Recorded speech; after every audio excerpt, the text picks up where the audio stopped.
प्राकृत दृष्टि से अपराकृत वैष्णव दर्शन निषिद्ध है।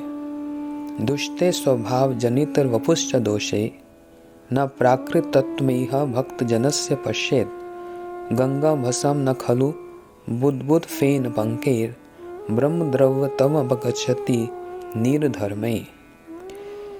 इस जगत में अवस्थित भक्त जनों में नीच वर्ण, कठोरता और आलस्य आदि दिखाई पड़ने वाले स्वाभाविक दोषों के द्वारा अथवा कुरूपता और ज्वर आदि पीड़ाओं से विकृत दिखाई पड़ने वाले शारीरिक दोषों के द्वारा भक्त जनों का प्राकृतपना नहीं देखना चाहिए, अर्थात उन्हें प्राकृत जीव नहीं समझना चाहिए।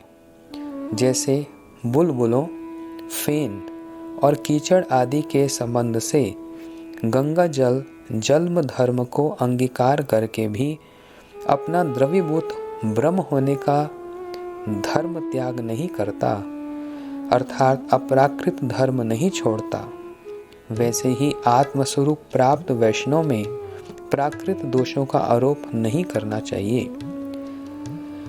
टीका का भावार्थ।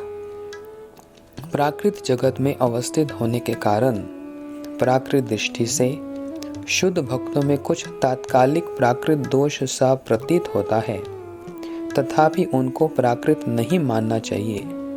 उनमें कर्कशता, क्रोध और लोभ आदि स्वभावगत दोषों तथा मलिनता, कुरूपता, वृद्धावस्था आदि शरीरगत दोषों को देखकर उनमें प्राकृत भाव का आरोप नहीं करना चाहिए।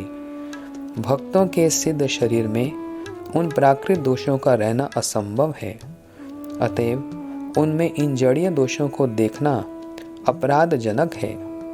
इस विषय को गंगा जल के उदाहरण द्वारा स्पष्ट किया गया है।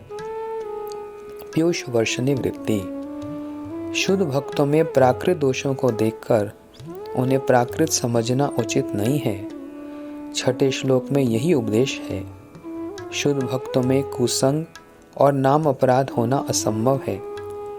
उनमें शरीरगत और स्वभावगत कुछ दोष हो सकते हैं, जैसे मलिनता, पीड़ा, कुरूपता, बुढ़ापा आदि शरीरगत दोष हैं। नीच वर्ण, कठोरता, आलस्य आदि ये स्वभावगत दोष हैं। जिस प्रकार जल के धर्म के कारण गंगा जल में बुदबुद, फेन और कीचड़ आदि होने पर वह अपवित्र नहीं समझा जाता, वह अपना ब्रह्म द्रवत्व परित्याग नहीं करता, उसी प्रकार आत्मस्वरूप प्राप्त वैष्णवगण भी जड़ देह के जन्म और विकार धर्म द्वारा दूषित नहीं होते। इसलिए भजन प्रयासी भक्ति शुद्ध वैष्णव में इन दोषों को देखकर भी उनकी अवज्ञा नहीं करेंगे। ऐसा करने से अपराधी बनेंगे। अनुवृत्ति। शुद्ध भक्तों के तात्कालिक स्वभावगत और शरीरगत दोषों को प्राकृत दृष्टि से नहीं देखना चाहिए। जैसे बुलबुले, फेन और कीचड़ से मिलित रहने पर भी गंगा जल सदैव अपराकृत ब्रह्म द्रव्य ही रहता है, उसी प्रकार शुद्ध भक्त जन भी सदैव अपराकृत तत्व ही हैं।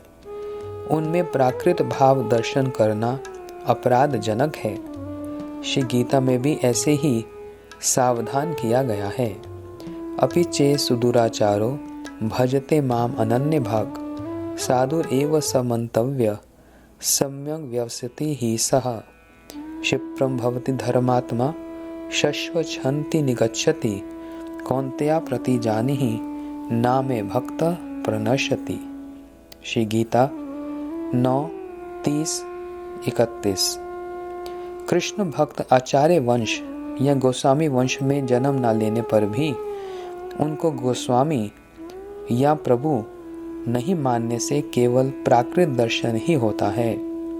गोस्वामी वंश में अथवा किसी भी कुल में जन्म लेने वाले भक्तजन दोनों ही भक्त हैं, उनमें भेद नहीं देखना चाहिए। किसी भी कुल में जन्म लेने पर भी उनमें प्राकृत गुणों का आरोप करने से अपराध होता है। परंतु कोई व्यक्ति भक्ति मार्ग पर कुछ अग्रसर होते न होते ही प्रारंभिक दशा में ही अपने को भक्त मानकर यदि प्राकृत दुराचार करने लगे तो वह भक्ति मार्ग से च्युत हो जाता है। ऐसे लोगों के संसर्ग से भक्ति वृत्ति नष्ट हो जाती है। कुछ लोग ब्राह्मण आदि उच्च कुल में जन्म होने के मद में चूर होकर सिद्ध भक्तों के आचार विचार को समझ नहीं पाते, अतः उनकी नाना प्रकार से अवज्ञा करते हैं। इससे वे लोग वैष्णव अपराधी ही हो पड़ते हैं। अतः इस विषय में साधकों को सावधान रहना चाहिए।